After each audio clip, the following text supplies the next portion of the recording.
Portrait du jour sur Grand Lille TV pour terminer. Allons à la rencontre de la jeune lilloise Élise Duda, récente deuxième du championnat de France d'échasse urbaine. Cette pratique, qui n'était encore qu'un loisir il y a quelques années, a désormais ses propres compétitions et championnats. Les échasses comptent tout de même 3 disciplines, le saut en longueur, le saut en hauteur et le parcours urbain. C'est là, dans le parcours urbain, qu'Élise s'est illustrée après seulement 9 mois de pratique. Avec ses compères du club de Tourcoing, Riser Road, elle s'entraîne régulièrement sur les pavés de la Grand Place ou en salle. Et si cela vous intéresse, sachez que le club reprend du service en septembre. Comptez 10 € l'inscription annuelle, 20 € la location des échasses pour 5 séances. Et pour savoir tout d'abord si cela vous plaît, il suffit d'essayer. Le club propose une séance d'essai gratuite. On découvre donc Élise au micro de Sophie Laden.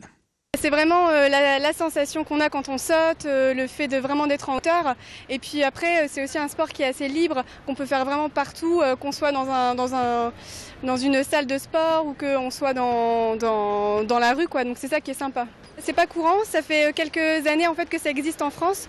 Donc il y a plusieurs championnats de France qui sont installés et ça c'est bien, ça se démocratise de plus en plus. C'est sûr qu'une paire d'occasion c'est à peu près dans les 200 €, mais après c'est pas plus cher tellement qu'un vélo ou que des rollers vraiment de bonne qualité. Donc au final, ce qui fait que c'est encore méconnu, c'est parce que c'est un sport qui est beaucoup de street et beaucoup urbain et qui est moins développé en tant qu'association. Je pense que pour le street, ce qu'il fallait beaucoup, c'était la rapidité, mais aussi l'agilité, parce qu'on peut perdre beaucoup de points en pénalité.